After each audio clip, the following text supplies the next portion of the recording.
తాకట్లో ఉన్న మీ బంగారాన్ని విడిపించి ఆ రోజు ఆన్లైన్ రేటుకి కొంటాం. Sharma gold company. నమస్తే రమగారు. నమస్తే జయ. రమగారు, నెమలి పింఛం ఇంట్లో ఉంచుకోవచ్చా? ఉంచుకుంటే ఏమవుతుంది? అంటే నాకు ఒక్కదానికి వాడతారని మాత్రం తెలుసు. బల్లులు రాకుండా పెడతారటండి. ఎస్, అదొక్క పాయింటే తెలుసు నాకు. ఇంకా ఏమైనా ఉపయోగాలు ఉంటాయండి?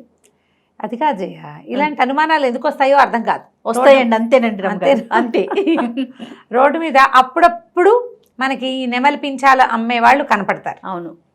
నెమలి పింఛం అంటే ఏమిటి? అదేమన్నా ప్రత్యేకమైందా? దాని తోకలో కుచ్చు, అంతే అంతే కదా. నెమలి పింఛాలకి ఒక ప్రత్యేకత ఉంది. మిగిలిన కళ్ళు అట్లా తిప్పలేము, చూసారా ఎంత టెంప్టీగా ఉంటుందో రమగారు. నాకైతే భలే ఇష్టం. అవును, అదే పాయింట్ అందులోది. అంతేనా?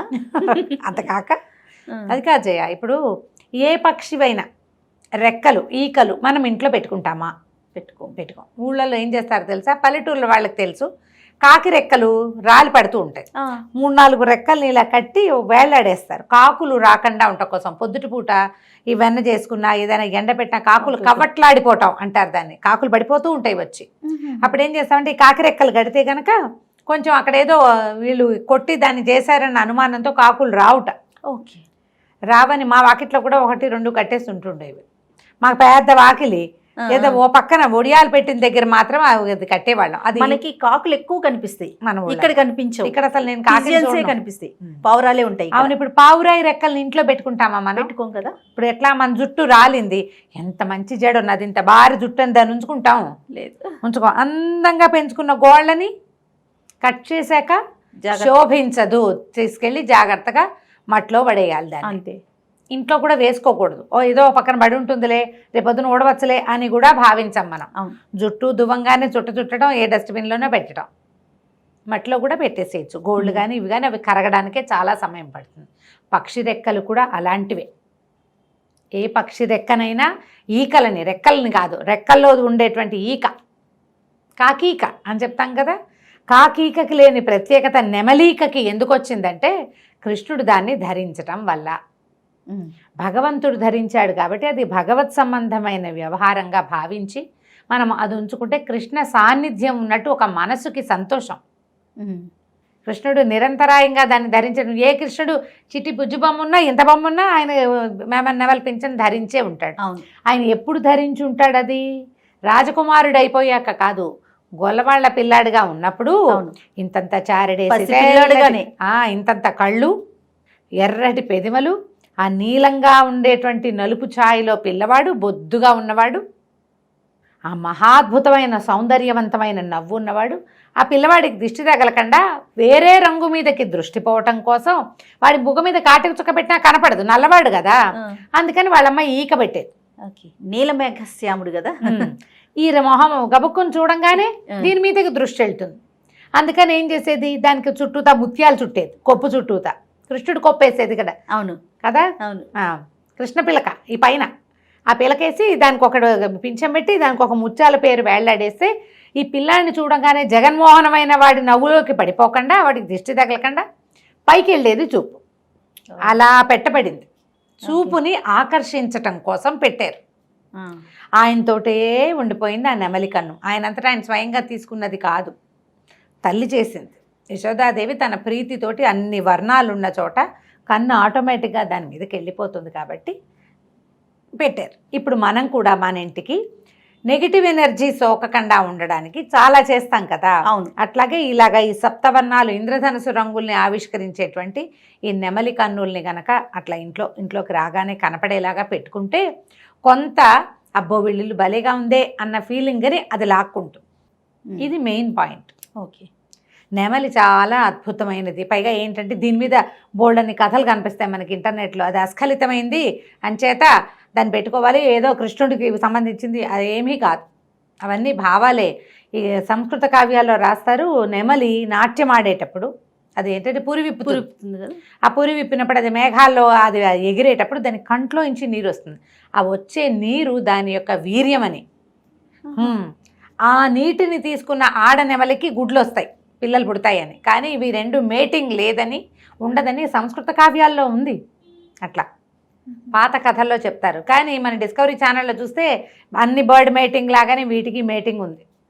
అది నిజమో కాదో, కవి కల్పితమో లేదా కవి సమయాలుగా చెప్పబడతాయి. ఇప్పుడు ఆడనెమలి అందంగా ఉండదు, మొగనెమలి మహాద్భుతంగా ఉంటుంది. ఈ పింఛ ఉండేది మొగనెమలికి. అవును. ఆడనెమలి సామాన్యంగా. నువ్వు కోళ్లల్లో కూడా చూడు, అది ఒట్టి నెమళ్ళకే కాదు, కోడిలో కూడా పుంజు భలే అందంగా ఉంటుంది. పెట్ట సామాన్యంగా ఉంటుందమ్మా. అవును కదా. సింహం అందంగా ఉంటుంది. శివంగి అది విధాత సృష్టి, ఒక నెమలికే ప్రత్యేకం కాదు అది. దీనికి కూడా దీని లక్షణాలు దీనికి ఉన్నాయి. ప్రధానమైంది ఇది భగవంతునికి శిరోభూషణంగా ఉండటం వల్ల మనం ఇది చేస్తాం అంతే. ఇప్పుడు ఈకల్ని కూడా ఇన్నేసి పెట్టుకోం, అవి మనకి దొరకవు, మన ప్రాంతాల్లో కనపడవు, కొనుక్కుంటాం ఎక్కడైనా కనపడితే. పైగా ఒకసారి తెస్తే పాడవదు, చాలా కాలం పాటు ఆ అద్భుతమైన అమరిక. అదంతా కూడా భగవత్ సృష్టి విచిత్రమే కదా. అవును. దానికి ఇప్పుడు పక్షులకి వాటి శరీరపు రంగులే జనరల్గా ఉంటుంటాయి వాటి ఈకల్లో.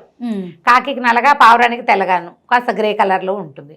రామచిలకి కాస్త ఆకుపచ్చగా ఉంటుంది, అంతేనా. అవును. నెమలికి దాని శరీరపు వర్ణం కంటే తోకలో ఉండే పింఛపు వర్ణము చాలా గొప్పది, ప్రత్యేకమైంది. కాబట్టి చక్కగా తెచ్చిపెట్టుకుంటే సౌందర్యవంతంగా కనపడుతుంది. మన దృష్టిని పొద్దురుపూట లేవగానే కనపడేటట్టుగా పెట్టుకోమని కూడా కొంతమంది పెద్దవాళ్ళు చెప్తారు. ఏవో తంత్రాల్లో చెప్పబడతాయి, కానీ దాన్ని బెడ్రూమ్లో పెట్టుకోవటం వల్ల, తెల్లవారు లేవగానే దాన్ని చూడటం వల్ల మీకు మనగూడే అత్యద్భుత ప్రయోజనం అయితే పెద్దగా ఏం ఉండదు.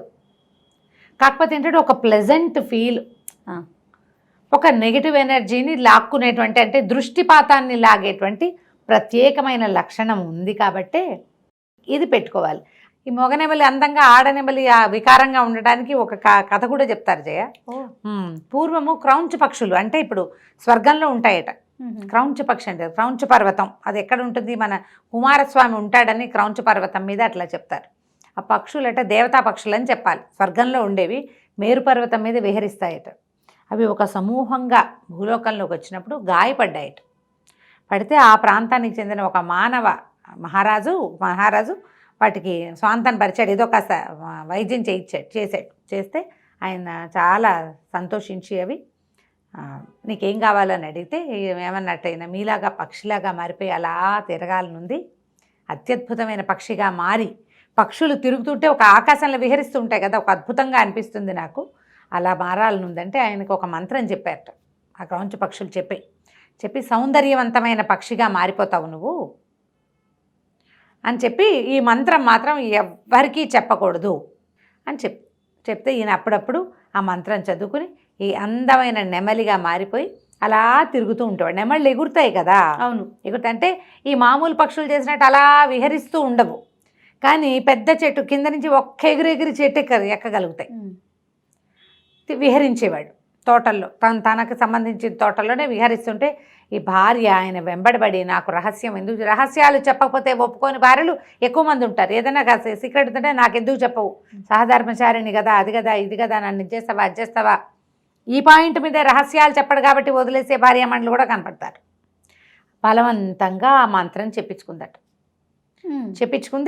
చెప్పించుకున్నాక ఆవిడ కూడా, కానీ ఆ మంత్రం చదివే తొందరపాటులు ఆవిడ సౌందర్యవంతమైన అనే మాట చెప్పలేకపోయింది. దాంతో కురిగిపోయిన మగ నెమలిగా ఉండిపోయింది అనమాట. ఆడనెమళ్ళు బాగుండవు, పీహెన్స్ అంటారు, కోడిలానే ఉంటుంది, అది కోడిలాగానే ఉంటుంది. అట్లా పుట్టిందని నెమలి తను ఎంత కోరుకున్నాడో, ఎన్ని వర్ణాలు కావాలని ఆయన భావించాడో అలా పుట్టాడని కథ చెప్తారు. ఓహో, నీకు వాళ్ళు ఆ క్రౌంచ పక్షులు చెప్పించాయట అతన్ని, నీకు భార్య ద్వారా సంతానం కలగదంటే అప్పుడు ఆయన చాలా దుఃఖిస్తే విధాత అతనికి అవకాశం ఇచ్చాడు, నీకు వీర్యం కంటి నిండా వచ్చే మార్గం నేను చెప్తానని కనికరిచ్చాడు. ఇది ఒక కథ. మరి ఈ కథని బేస్ చేసుకున్నా ఇంకో బేస్ చేసుకున్నా ఇలాంటి మాటలు పుట్టినాయి. కానీ జనరల్గా పక్షుల్లో చాలా చోట్ల కూడా, జంతువుల్లో కూడా మగవి బాగుండి ఆడవి సామాన్యంగా కనపడతాయి. ఓకే, అలా కనిపిస్తాయి తప్ప దాని మీద ఆలోచించి దానివల్ల అదేదో జరుగుతుందని మాత్రం భావించకండి. బట్ ఇంట్లో ఉంటే ఏమవుతుందంటే మనకి ఒక పాజిటివ్ ఎనర్జీ, పాజిటివ్ సోర్స్ ఆ కలర్స్ వల్ల. అవును, ఇప్పుడు అలా అందంగా అమర్చే రంగులు మనం చాలా కష్టపడాలి అట్లా కలర్స్ సరిచేయటానికి. ఇవి మనం ఏం కష్టపడక్కర్లేకుండా దొరుకుతాయి మనకి. మనం ఇంత అపురూపంగా పెట్టుకుంటామా, మీకు తెలుసో తెలీదో, రాజస్థాన్లో ఈ నెమలికల చీపులతో వాకిళ్ళు ఊడ్చుకుంటారు. వాకిలి ఊడుస్తారు లిటరల్లీ. కుంచగా యూజ్ అవుతుంది అది. పొడుగ్గా ఉంటుందా? అవునవును. ఎక్కువ రోజులు రాలిపోకుండా గట్టిగా ఉంటాయా? పాత రాజస్థానీ మూవీస్ చూస్తే అక్షరాల నిజమమ్మా. మీ తాలూకు భగవంతుని వ్యవహారంలో నేను ఏదైనా అడ్డం పెడుతున్నాను అనుకోండి, కృష్ణుడు అంటే నాకు పంచప్రాణాలే, చాలా ఇష్టం కదా మీకు. చాలా ఇష్టం. కూర్చున్నా నుంచున్నా కృష్ణానే, ఎవరైనా దండం పెట్టినా కృష్ణార్పణమే. ఇలా జరుగుతుంది. అదేలేండి, ఆ ప్రాంతంలో అలా వాడతారు. ఇప్పుడు కృష్ణుడు అని భక్తిగా పెట్టుకునేవి. చిన్నప్పుడు ఏం చేశాను, నెమలికి పెట్టి దానికి కొబ్బరి ఇది వేసేవాళ్ళం, కొబ్బరి పువ్వారం అంటారు. ఏంటంటే లోపల మొవ్వులో మెత్తటి గుజ్జు లాంటిది ఉంటుంది, అది పెడితే ఇది పిల్లలు పెడుతుంది అనుకునేవాళ్ళం చిన్నప్పుడు. నెమలిక పిల్లలు పెడుతుంది. దానికి ఆహారం ఏంటంటే కొబ్బరి పువ్వు, అదే ఆ కొబ్బరి తొట్లో ఉండేటువంటి మెత్తటి బూజు లాంటిది, అది తీసుకొచ్చి పెట్టుకునే వాళ్ళం మేము మా చిన్నప్పుడు స్కూళ్ళలో చేసేవాళ్ళం. పుట్టేవారు. ఏమో మరి పుట్టాయో లేదో, మా ఇంట్లో ఎప్పుడు పుట్టలేదు. అంటే మేము ఏమనుకున్నామంటే మేము పదే పదే తీసి చూస్తున్నాం, అందుకే పుట్టలేదు అనేది మా అక్కయ్య, మా వసంత చెప్తుండేది అలాంటివి. నువ్వు ఎంతసేపు తీసి చూస్తావే, అలా తీసి చూస్తుంటే కుదరదు, చూడకుండా ఉండేది, పుట్టేసిందేమో తెల్లారేసరికి ఒక యావగా ఉండేది. అవన్నీ ఇలా చెప్పుకునే కథల్లో క్రమంగా ఏంటంటే అదేదో అద్భుతమైన పాజిటివ్ సోర్సు భగవంతుడిని దింపేస్తుందని భావించకండి. ఒక చిన్న అందమైన వస్తువు కింద చక్కగా పెట్టుకోవచ్చు. అలాగే ఎక్కువ ఎక్స్పెక్టేషన్స్ పెట్టుకోవద్దాం, అద్భుతాలు జరగవు, అంతే. తాపీగా జరుగుతాయి ఏదైనా జరిగితే, అంతే. రైట్ రామ్ గారు, నమస్తే. నమస్తే.